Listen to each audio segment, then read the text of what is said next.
Today, we're going back to the first setup I ever used for this channel, but also just in my Dawless journey. I've gotten some comments if I still use the circuit tracks, and honestly, it's been about 2 years since I've even turned it on. So the first thing that we're gonna have to do is see if it turns on, because I'm gonna see how much battery is left from 2 years ago. I'm so curious to see. Wow. Look at that. That's its little battery symbol. There is no screen on the circuit, but these pads act kind of like a screen for a lot of things, which we'll talk about in a little bit. But I think that leads us nicely to why I got the circuit in the first place. I have been working on a year-long monthly album release. I was making a track every month to be a part of an album, and everything was in the DAW, and I was getting really sick of it. So I wanted to get a piece of gear that I could jam on basically by itself to make songs. And so I looked at a few different things, and at the time, this was about 2021, 2022, something like that. The circuit tracks really caught my eye because you get 2 synth tracks,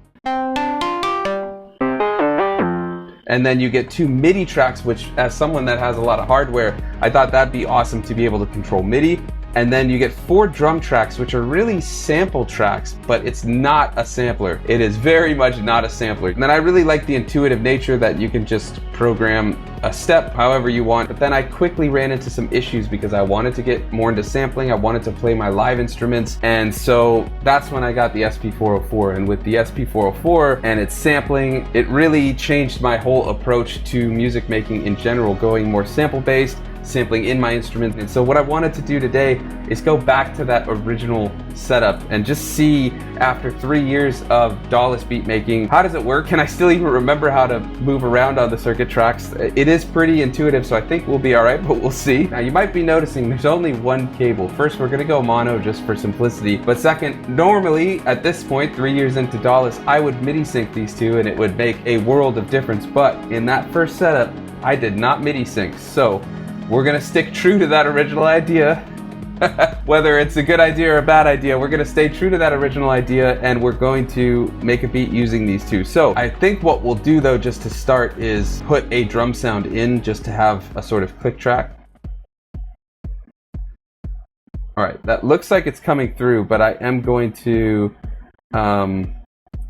just add an input effect to this. We're gonna put 303 vinyl sim on it because that'll just kind of bump it up. I mean, listen to that. Yeah. And the cool thing with this workflow is if you set the pad, you can change it then to any sound in the pool. So we'll do that one. And this one, I was guessing because it's been a minute, but this one controls the end of the track. And then I think that's distortion.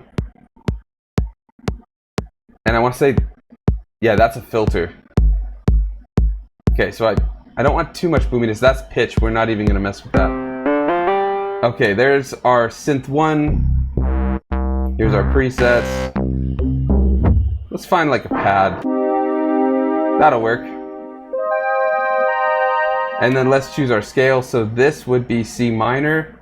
Let's just go with C minor. That's fine. We'll work with that for right now. All right, so what we could do is we could record these sounds in live. Oh yeah, let's go tempo. You know, maybe it's just because I miss those weekly Ricky Tinez videos, but I've been doing a lot more like lo-fi house type stuff in the last couple beat making sessions I've done, so I think we'll stick with that. Let's go with like 117 to start, and swing I think is this orange one. We'll go up to like 58, that should be good. And then what I think I'm gonna do is just find some sounds I like. Maybe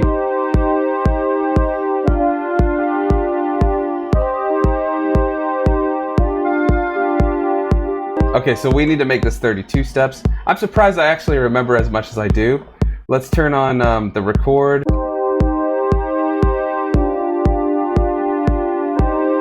Okay, so little problem. I don't know if quantize is on or off.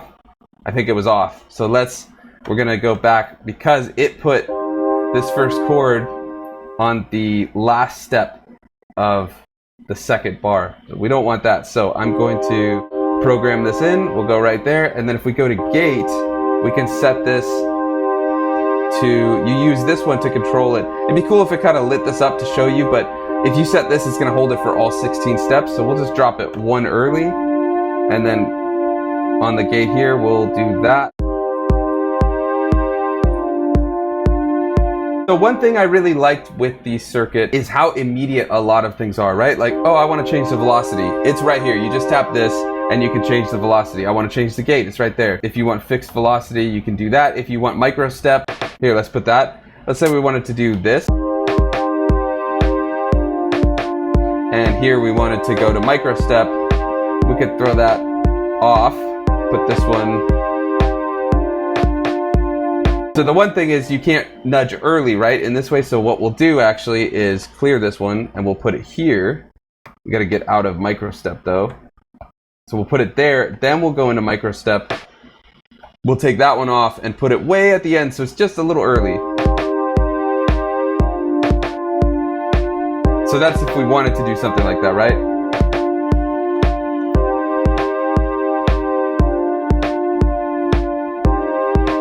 So that little off time, you can hear it, right? The kick is gonna hit first on this step, and then that snare hits. Put a little hi-hat maybe.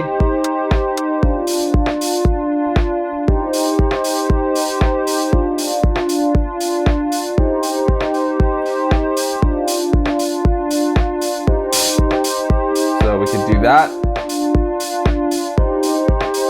On drum 4, we could do like this.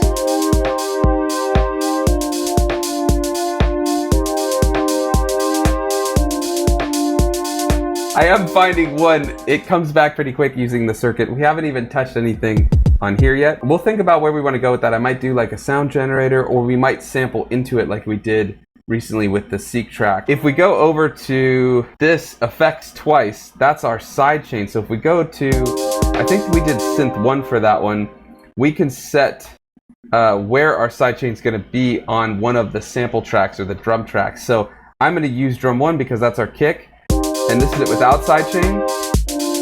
This is a mega amount of sidechain.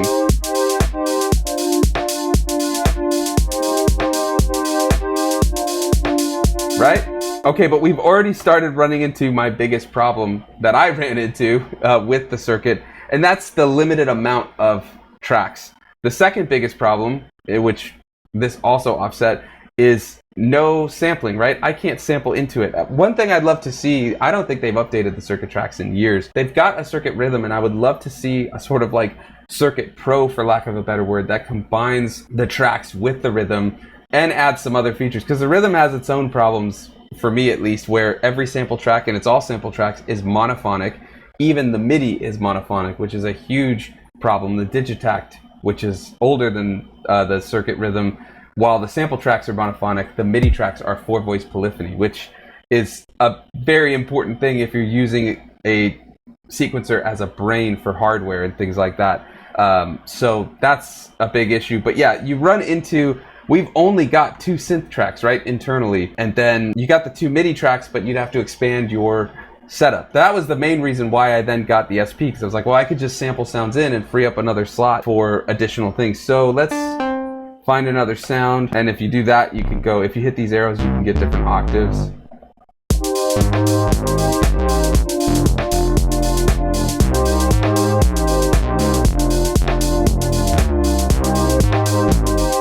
Oh, there's a lot of glide, isn't there?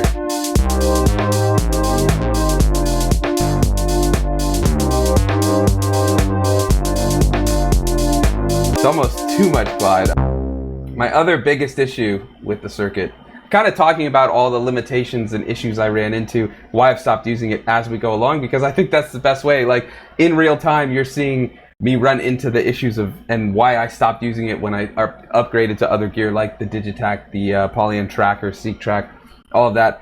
The synth engine on here, I think it's called the Nova engine, is very dated at this point. And first of all, you don't get a lot you can do on the circuit tracks itself. You need to go into the app that they built. I think it's called Components. And you can design your own synths. I've heard some really good ones on the circuit. It takes a lot of time. It's very clunky to have to do it on an app. And then if you're designing them yourself, you have to set the macros or CCs, whatever, of these to, this one does the filter, this one does that.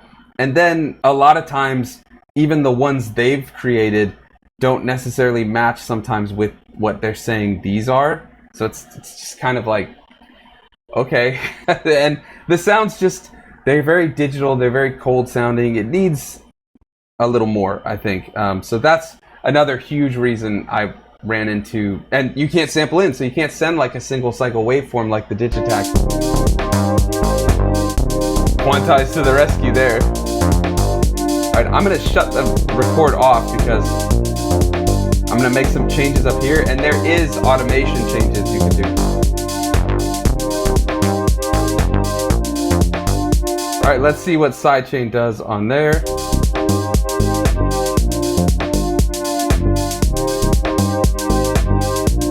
Alright, so we have met our biggest limitation here. So that's why when it was just the circuit, I was like, I need to get a sampler, and I went with the SP long sample times. First, what we're gonna do is delete that terrible sound, and that's gonna give us a spot to put this main sample. Okay, so we're gonna sample that in, and since we're doing that, let's hear if we listen to that on its own. How about we add, what do you think, Juno chorus? Wow, that really brings up the volume, doesn't it? Little noise, just a little dry wet, and then that still gives us bus 2. Yeah, let's do some lo-fi. And then we do have bus 3 and 4. Oh, I like that. Let's see what it's doing though. That's cool. It's bringing up the high a little bit, really distorting it. Let's hear, because I think we have, yeah, we do have 303 sim on here. So we've got 5 effects running on anything we're sending in. So this is being hit by 303 vinyl sim, then bus 1, which is Juno chorus, bus 2, which is lo-fi, then 3 and 4, which is an isolator, and 404. I'm gonna just drop that high end a little bit. If we're going for that more like lo-fi aesthetic sound, I don't want to go with that. Now, what we might actually end up doing is dropping the BPM of the sample and building more in here. There's a lot of ways you can go between these two. So we're going to see what happens. Let's put this in. We're going to go record. Let's hear the difference between the original and then the sample. It's like night and day. So with that, let's go into the pitch speed, and I want to see if we drop it. Ooh, that sounds good. So 92 is going to get us more of that hip hop style. We're going to take off this 4 on the floor.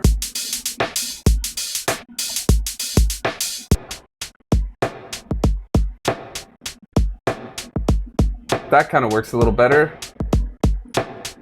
What we could do, I suppose, we're gonna add like a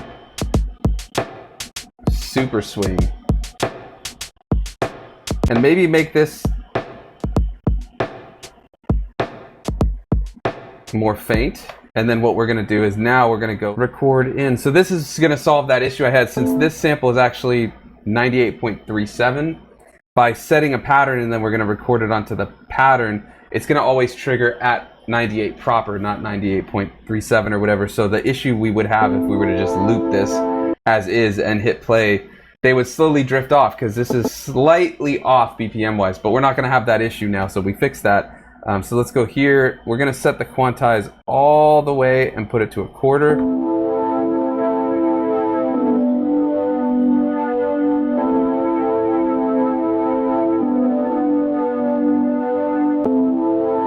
Okay, now, if we hit these at the same time, we can then make adjustments to the drums while hearing the song just play.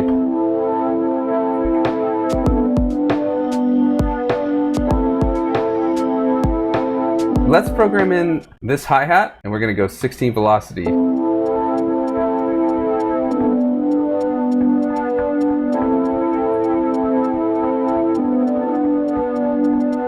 Turn on external source.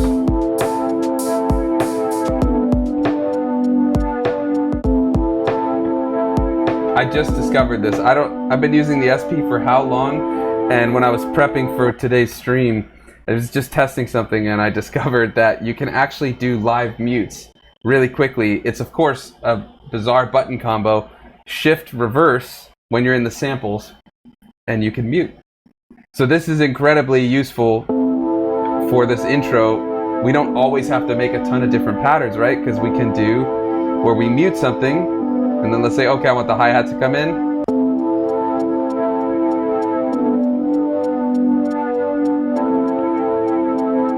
Let's bring the kick in. So see how I just hit play, and it might drift off a bit. It's definitely not perfect, but it's working for a jam, you know, just having fun. But I definitely would say if you are gonna use this combination and stick with it, use the MIDI. Send the MIDI sync. I have a full tutorial. It's using the Digitac, but I have a full tutorial of sending MIDI to the SP so that you can control both, like sync the time between devices, but also send MIDI information to turn on and off pads on here. So you could actually just like be live muting on here, not doing this weird shift reverse thing. But I am glad that they have this. I can't believe it took me this long to discover it, but very cool. There are a lot of things you can do with the circuit tracks. I think using it again reminds me there is a lot to love in the circuit tracks, because I was kind of starting to think I should just sell it. It's just collecting dust. But using it, it is very fast. It is very intuitive. My biggest gripes would just be its sound, I guess. And some of the limitations, like having zero sampling functionality, besides being able to input samples in components, which is an app, not built in. It's not meant to be a sampler by any means, and that is just a big thing. But using it with this, maybe next time, let me know in the comments if you think we should give this another shot as well using the MIDI sync, or if you want a MIDI tutorial, anything like that, let me know. It's a very cool piece of gear, but I think it is, especially now, pretty antiquated. Even, like, it's already, I guess, kind of antiquated, because I think the Digitac was older than it, and it does a lot more. The Seek track is kind of everything I would want the circuit tracks to be. Maybe a little less in terms of the MIDI, because this is very powerful with its MIDI out. It's weird. There's a weird feeling of nostalgia using this. I guess I say like riding a bike, right? It just like came back using this thing again. I have not touched this in multiple years. And when I was using it, it was just for sending MIDI. As soon as I start using it, though, I've run into those limitations that got me to stop using it. But it is fun. There is something about it that's just very easy to use and very easy to program. Anyways, with that, I'll see you next time. Thanks for watching.